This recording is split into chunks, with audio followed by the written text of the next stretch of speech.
this coin doesn't really exist. Alright guys, got another coin roll video.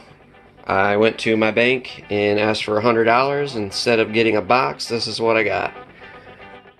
Looks like a bunch of customer wraps, and I hope that means something good. So hopefully there's a collection dump in here somewhere. Some of these look older than others. A bunch of different styles. I'm going to go through the enders first, see if there's anything there. If there is, I'll show you, and then we'll get to the hunt.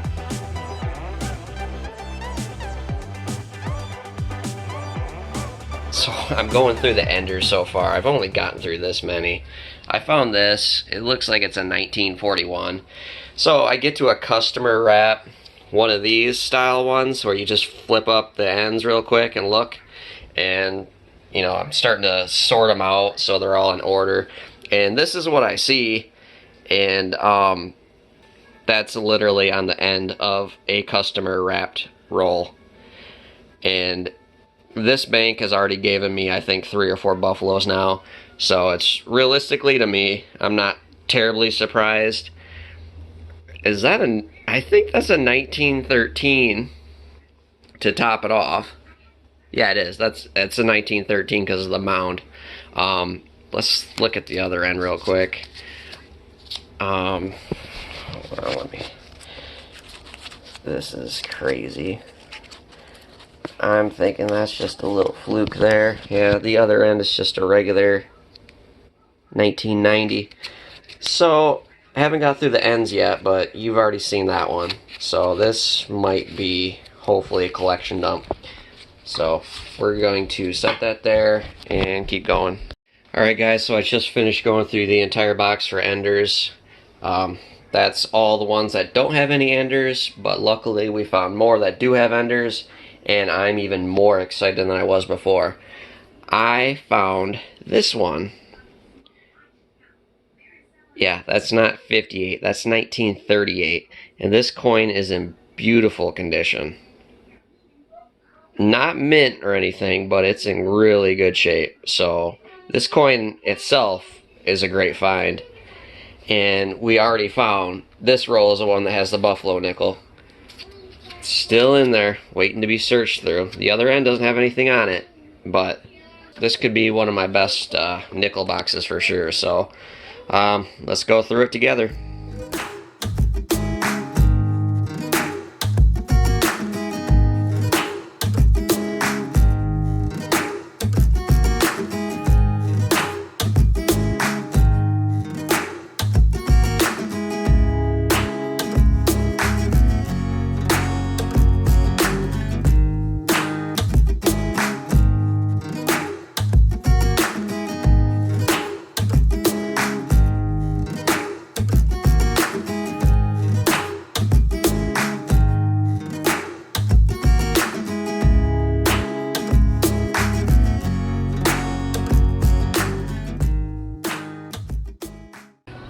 What?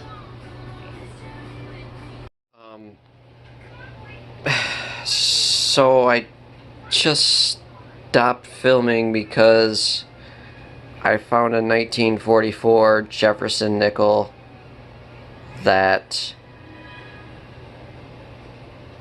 is not a war nickel, and I don't understand. My mind is kind of like I'm just drawing a blank right now because this coin doesn't really exist.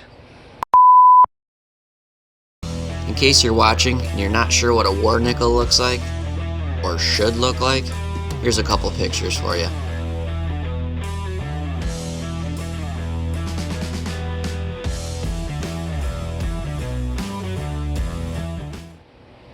It's not a war nickel. I mean, am I wrong? Does that not say 1944 on it? Like, did I just find something incredibly rare? Or am I living in a different dimension right now and... I see something! I see a coin! Yeah, car. I just found something I don't understand. I'm just gonna have to look this up and assume that it's just a fake, because I don't understand what I'm looking at. All right, I got my daughter here with me. I started kind of looking this coin up, and I want to get this filmed because um I looked it up and it's extremely rare. The cheapest one I found so far is like $500 on Etsy, and yeah, it's not silver. I can tell by the patina of this coin. I just found a 1944 non-wartime nickel. I'm guessing it's from Philadelphia. Um, I am so lost for where, like, I can't even. I found this about, I don't know, it might have been 5 minutes ago, maybe 10 minutes ago. I am freaking lost. I do not know what I am looking at. I looked it up and it is rare. I've never even heard of it at all. Alright, so after making a few phone calls and doing a little research online, I think what I have is something called a 1944 Henning coin. It's actually a counterfeit coin. In the mid-1950s, Francis Leroy Henning of Ariel, New Jersey, minted what is now known as a Henning nickel. He made counterfeit nickels dated 1939, 1944, 46, 47, and 1953. The 1944 nickels were quickly spotted since Henning neglected to add the large mint mark. The counterfeit weight of the 1944 Henning nickel is said to weigh 5.4 grams, as the 1944 regular war nickel should weigh 4.96 grams. So I got my scale out. Do on. Make sure we're in grams. Zeroed out. So this is the verdict. We're shooting for 5.4 grams.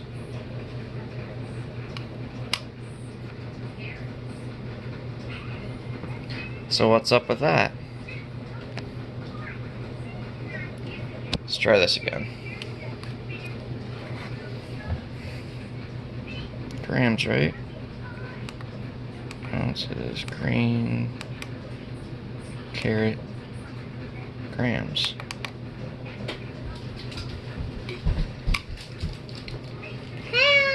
.95 grams. I'm gonna have to say that might be because of how worn it is. While being interviewed after his arrest, Henning claimed to have made 6 nickel reverse dies and 6 nickel obverse dies, giving the impression there is another Henning dated nickel. The 1982 book, The Counterfeit 1944 Jefferson Nickel, written by Dwight H. Stuckey, details the events that resulted in the arrest of Mr. Henning. The 1944 Henning nickel is easy to spot because of the missing mint mark, but the other dates, 1939, 46, 47, and 53, are more difficult. These are identified by a mistake on the die that Henning made that has a void low spot on the R in pluribus on the reverse side, which gives it a very distinct look, but not all reverse dies have this mistake. After learning a little history about the Henning nickel, it's time to figure out what they're actually worth. First, I decided to check on eBay, and I was surprised to see such few results of them being sold currently. A low price of $76 buy it now, and an upward price of $100 to $105 buy it now, with quite a few starting bids around $90. eBay isn't normally the best place to look for values of coins, but it's a good start, especially seeing that's a counterfeit one, and it's nice to know what other people are willing to sell them for. I found another website that was trying to sell them for upwards of $500. This by no means is what it's actually worth. After all the research I've done, the coin is roughly worth about $100, which makes it by far the most valuable coin I've ever found. Alright, so I got this, I believe, counterfeit coin in a flip now, so we are going to keep hunting and see if there's anything else besides that buffalo we already know that's in there, 1913.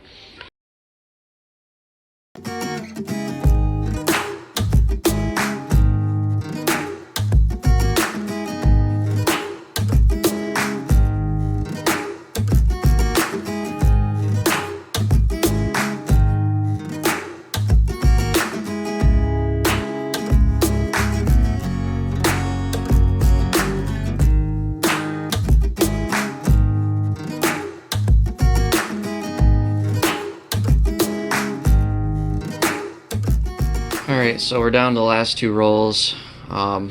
This is the 1938 ender right there, and then this is the buffalo ender. So we'll do the 38 ender first. Just do this live.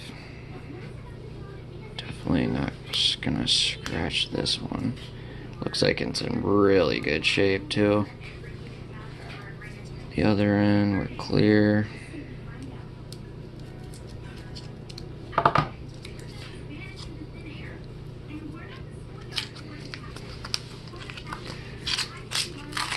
Alright. Not seeing any silver ends.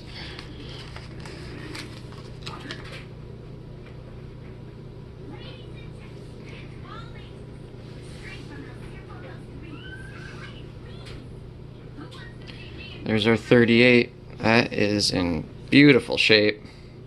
Just a Philadelphia, but still awesome. Clear as day. Pay attention if you coin roll hunt nickels. Sometimes you're gonna get a coin that might look like a 58 and it's actually a 38. That's happened to me before. Tricks of the eye. That is a nice 1938. A little bit. Let's do the buffalo. Right there. That's a 1913. You can tell by the raised mound right there. Same year they switched over to the regular mound or ground, whatever you want to call it.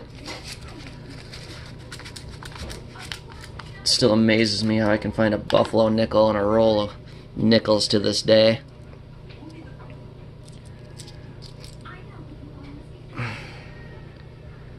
Wow, I might be able to see if, because if it has a mint mark, it's worth even more. Naked eye, I can't really see.